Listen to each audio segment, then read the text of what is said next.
Tonight's meeting is for Pharmacann in their cultivation center, their product manufacturing license to be located at 465 Hopping Brook Road in Holliston, Massachusetts.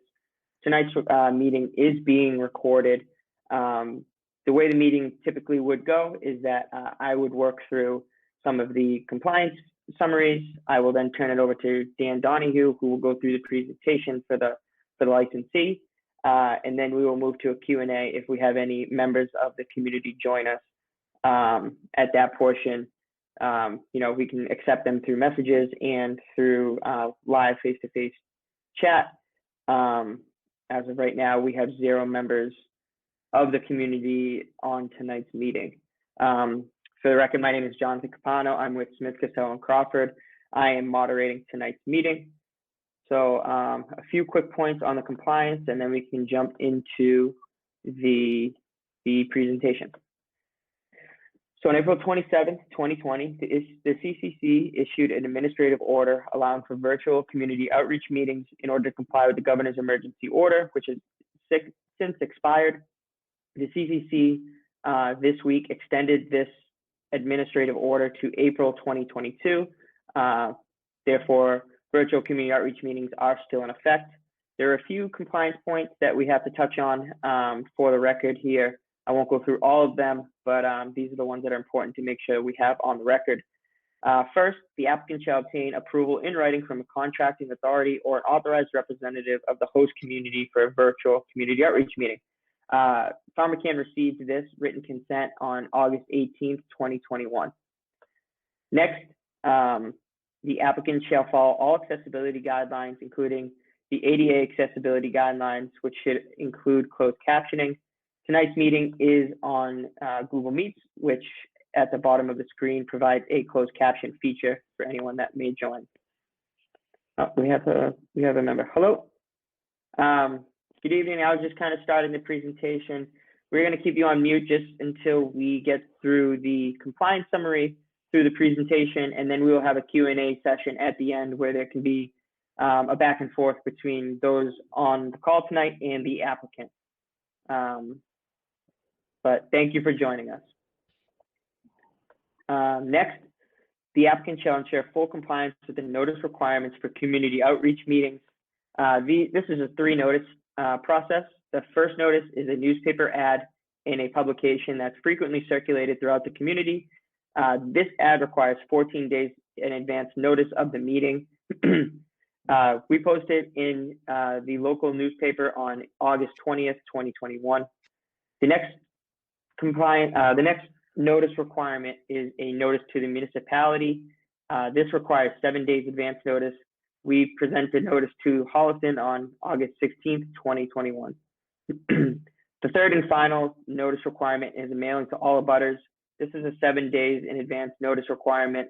The notice to the abutters were mailed out on August 13th, 2021.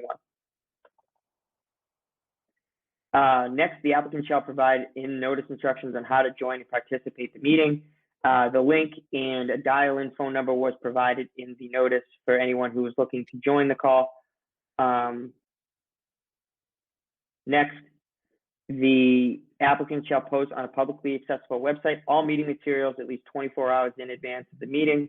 I know that tonight's materials were posted in a number of locations, including the Holliston town hall physical bulletin board, as well as a local news publication. They have it on their website as well. Pharmacann also has provided it on their website. These were posted as of August 27th, 2021. Next, the applicant shall enable communications that allow for engagement, questions, and other interactions between the applicant and residents of the host community.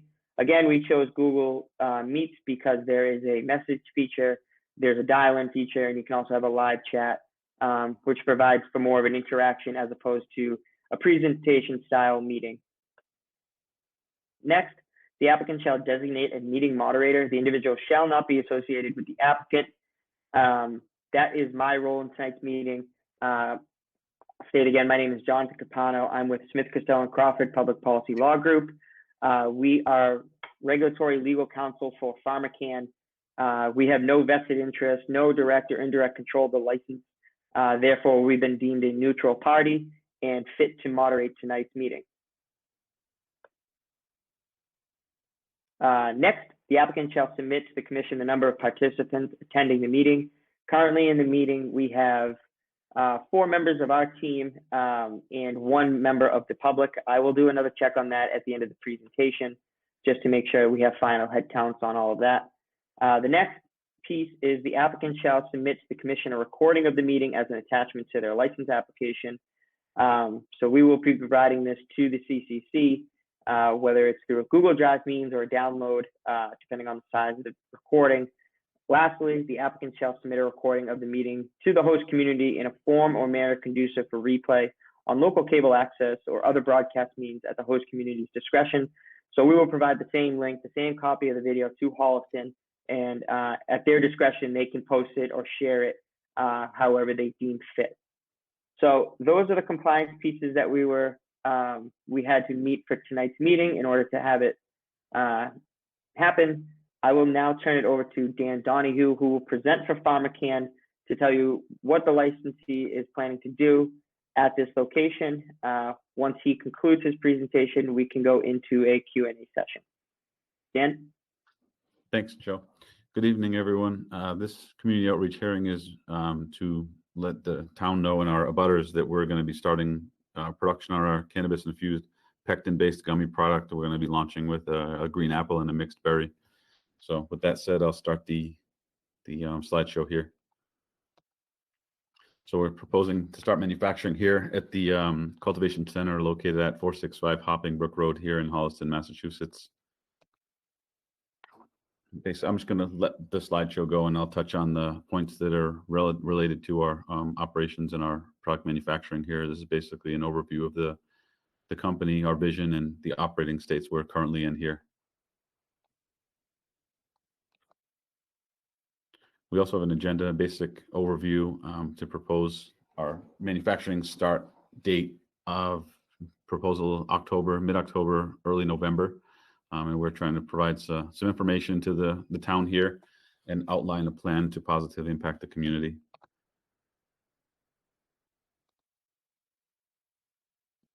So as a history of cannabis, there's medical and cultural uses for quite a long time, as you can see here. Most recently, cannabis has been used to treat PTSD and cancer patients. And as we move forward closer towards that federal legalization and getting hopefully grants started to start doing some kind of a research with different schools across the country, we'll find a lot of different medicinal uses for the cannabinoids present in this plant.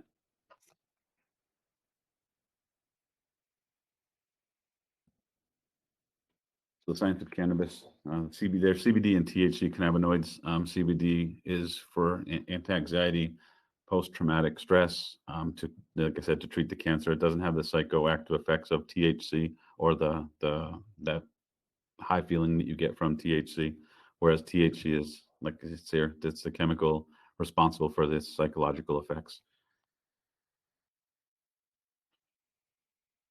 So this will fall in line great with what we're starting to do here in our manufacturing as we kick off our gummy production line here in Holliston, as we are going to be launching with a 1-to-1 ratio. It's going to be a 1 part THC against a 1 part CBD gummy.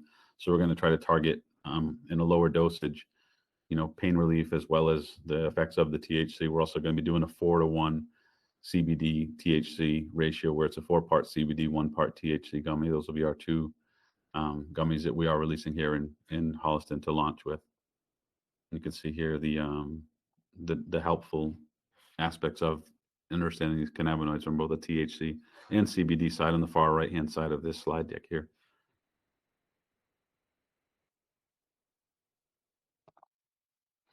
So this basically is the endocannabinoid system. It shows you the CB1 and CB2 receptors, where CB1 is more of the head and CB2 is more of the body and the digestion part of your body. A lot of people will take THC for the head, the high, you could call it, and a lot of the CB2 receptors. People will take CBD for things like Crohn's disease and appetite helping with appetite suppression, things like that. A lot of people will also use CBD or a mixture of both when they're getting treatment for, say, cancer, through chemotherapy to help them sleep at night when they're having discomfort, or to help them eat because they don't no longer have an appetite from the medicine side effects.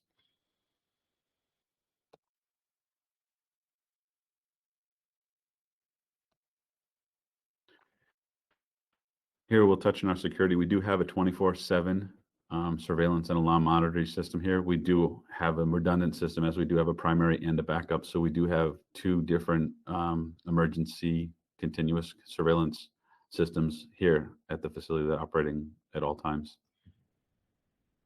And as you can see here, it is both motion sensors and limited restriction access to this facility here. Positive impact here. We give the town of Holliston 3% of our local, our gross annual revenue.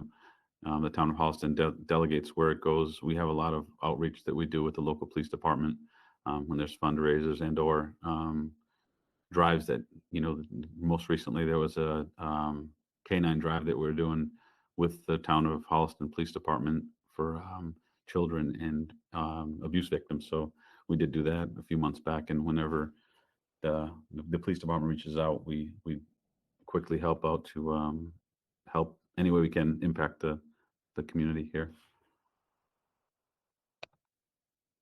And we do have a community focus here as well. We try to work closely and well with our abutters and the town of Holliston here.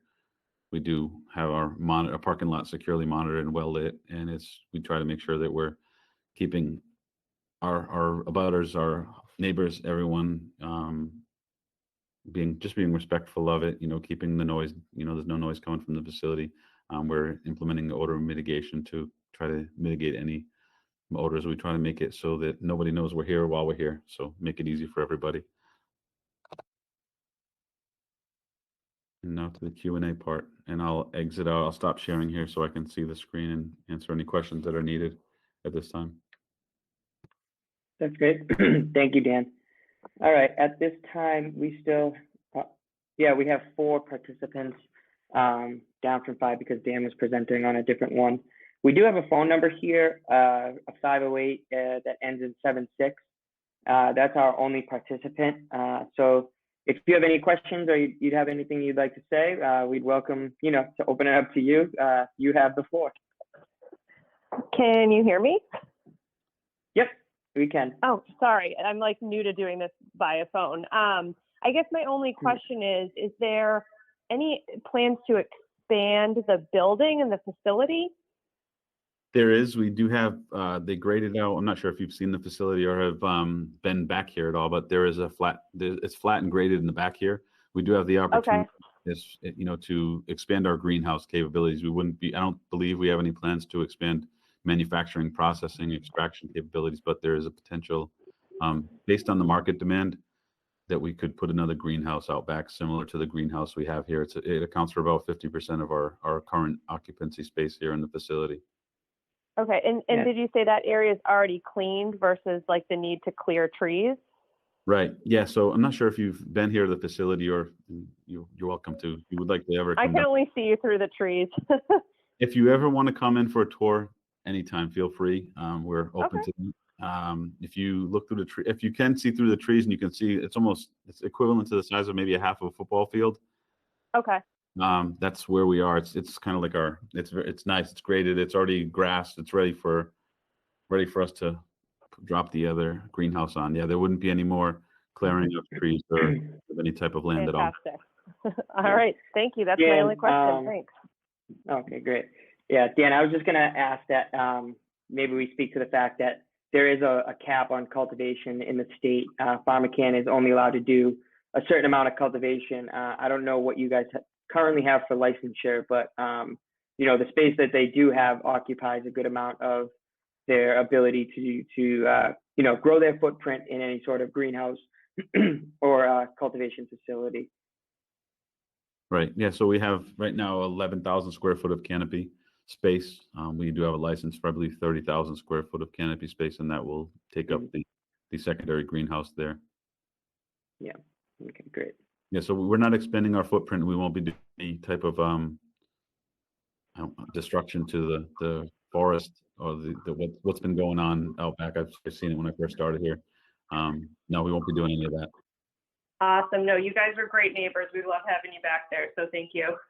Absolutely. Yeah, and like I said, anytime you want to come through, if you ever want to come for a tour through the facility, feel free. We have a great working relationship with our neighbors here. We really interact well with the police department. One of our head security guard is a retired Worcester police officer. We run a very professional environment here, very professional workplace as well. So like I said, the offer stands. If you ever want to come through for a tour, meet the team, you're more than welcome to come anytime. Thank you. Appreciate it. Absolutely. All right. That is our only participant. So, we can give it another minute here or so. This meeting is being recorded, so it will be provided to the town of Hopkinton if, for some reason somebody missed it and they weren't able to see it, and they either contact you, Dan, or you, Tom, or one participant here. If you have any friends or neighbors that, missed the meeting and were interested in anything presented, obviously Dan and Pharmacann have an open door policy at their facility as long as you're 21 years and older. And we will continue to do the community outreach necessary to be good neighbors. So with that, I think we can kind of sign off. Dan, I would typically open it up to you for any final comments, but it's kind of short and sweet here tonight. So if there's anything you'd like to say to kind of close out tonight's meeting. And thank you for joining the participant that is on the phone here. And I just want to congratulate you too, because I saw the local Holliston newspaper about the 555 Hopping Brook project. So congratulations on that. All right. Well, thank you, everybody. We will be posting it to the Hopkinton, or we'll be providing it to the town of Hopkinton. So enjoy the rest of your night. Thank you for coming.